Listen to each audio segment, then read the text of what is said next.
On Spring 22 and 1959, 8 cavers wandered into Pinnacle Sinkhole, a secret monster in Britain's Pinnacle region.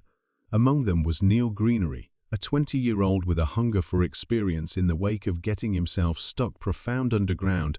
A test of skill and endurance started to save him, with volunteers bridging the country to assist. However, what befell Neil that day? We should discuss it. This is the notorious Pinnacle Cave buckling fiasco, the demise of Neil Greenery, a catastrophe challenging to process. We have close to zero insight into Neil, simply looks from his short life brought into the world in 1938.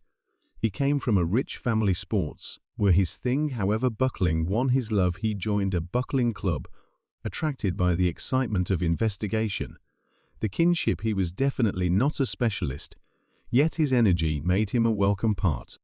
Castleton, an enchanting town settled in the slopes, was their objective. It's the doorway to Top Cave, a labyrinth of caverns loaded up with mysteries. Not at all like caverns dug by diggers. This one was cut naturally. Itself today, it's a vacationer area of interest, yet in those days it was a caver's heaven. Their objective, a newfound section, a portion of a mile deep, humming with energy for cavers. Wherever furnished with headlamps and boldness, they dove into the cave's haziness. Following an hour of just barely getting through restricted spaces, they coincidentally found an immense chamber. Its excellence stunning. However, something different got their attention. A tight shaft, found only 2 weeks before. 4 of them had seen it before. Realizing it was a precarious move, around 40 feet profound, they brought down a long stepping stool in the event it went further. It was the ideal opportunity for somebody to go down who might be valiant enough. The response, carved in buckling history, would change all. That will investigate that decision and its ramifications. Next, unwinding the secret of Neil Greenery and that pivotal day in Pinnacle Cave. Standing tall at 6 feet, yet thin in form, Neil fearlessly elected to be the first to plunge the newfound shaft inside Pinnacle Cave. The section wandered aimlessly away from vertical plummet for around 12 ft. Then, at that point, fixed in a sharp contort, prior to shifting downwards for another 10 ft. At long last it dropped straight down for 18 ft. Neil painstakingly explored his direction down, yet subsequent to arriving at a profundity of around 40 ft, he experienced little stones impeding his way. The party was in, was staggeringly thin, bound and claustrophobic. To move the stones far removed, Neil had to reshape his body into an abnormal position.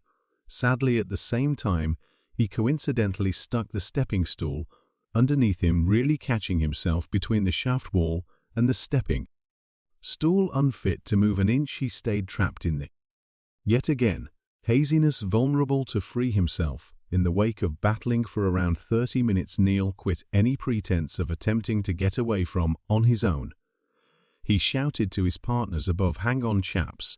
I am by all accounts stuck. Quick, can't dare to move." He then, at that point, requested that they lift the stepping stool while he hung on, which they endeavored. They figured out how to move him a couple inches, yet the stepping stool got stuck, driving them to investigate different choices. Luckily, there was no frenzy right now. The cavers above began the standard salvage activity by bringing down a rope into the shaft. In Neil's mind, he wouldn't be stuck for long. The gathering brought down the rope, and Neil got it around his body. The cavers then started pulling him up. However, the sharp corners inside the shaft made the rope snap. After only a couple of moments, unfazed, they attempted once more, bring down an alternate rope. This time, they figured out how to pull Neil up around 2 feet before the subsequent rope likewise snapped. Frenzy began to set in for Neil. A portion of the cavers left to look for extra assistance, and inside the space of hours, volunteers from across Britain combined on not set in stone to free them. Caught Neil. Many workers alongside the RAF police and, surprisingly, the naval force joined the salvage endeavors anyway. Only a couple of hours after Neil became caught, the heroes experienced one more unexpected test. because of Neil being immovably stuck the generally restricted air. Dissemination inside the shaft was totally removed. This brought about risky degrees of carbon monoxide produced by Neil's breath-making, thick and noxious air. Neil began blacking out, inquiring as to whether they might want to enjoy some time off for food. It was obvious that there was no time left. Experienced cavers were sent down the shaft to arrive at Neil Greenery. However, individually they were driven back by the harmful air, some in any event. Blacking out themselves, one worker, Ron Peters, figured out how to arrive at Neil and tie a full rope around him, yet this further confined Neil's breathing, constraining Ron to withdraw the rope and retreat. Neil, caught and alone in the stifling obscurity, realized salvage wouldn't be straightforward, yet, much to his dismay, the lengths his kindred cavers and before long, the whole country would go to bring him back. Insight about his dilemma spread like quickly from neighboring towns. Prepared cavers known for their boldness and creativity hurried to top Sinkhole.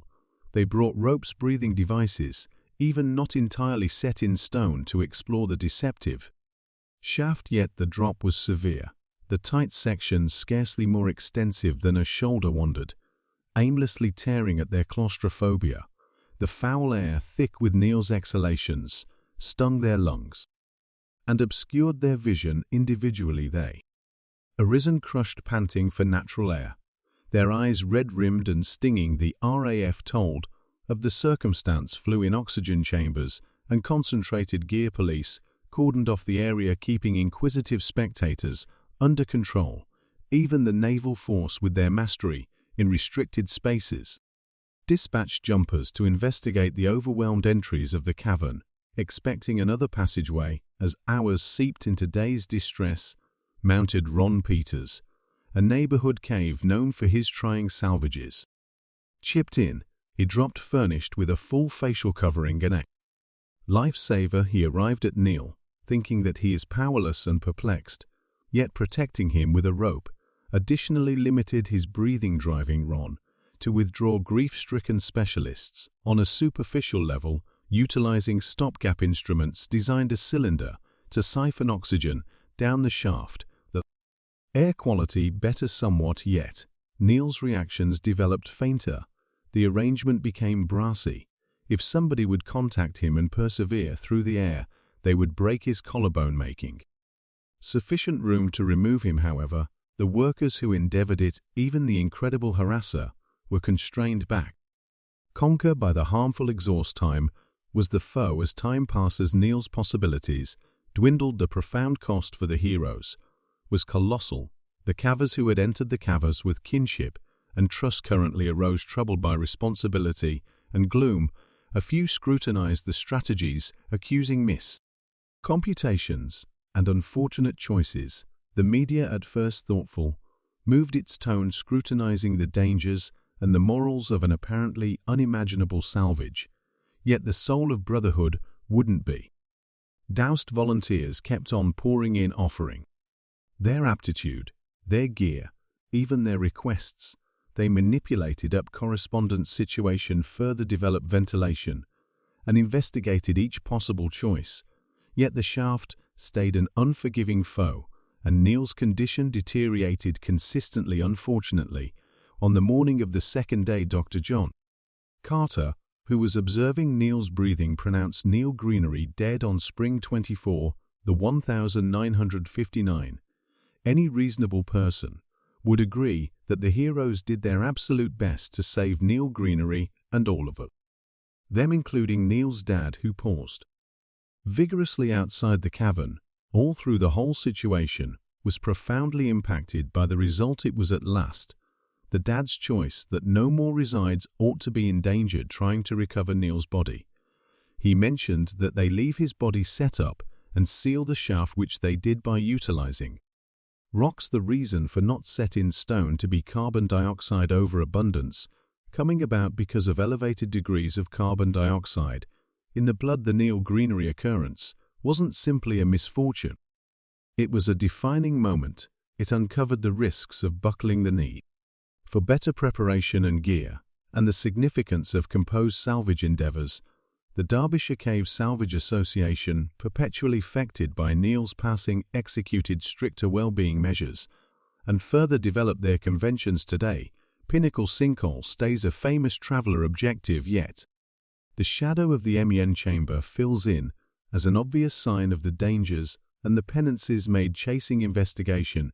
Despite the fact that time has obscured the subtleties, the tale of Neil Greenery and the bold, grievous endeavour to save him keeps on reverberating in the caves of Castleton, a demonstration of human boldness, strength, and the getting through force of human association.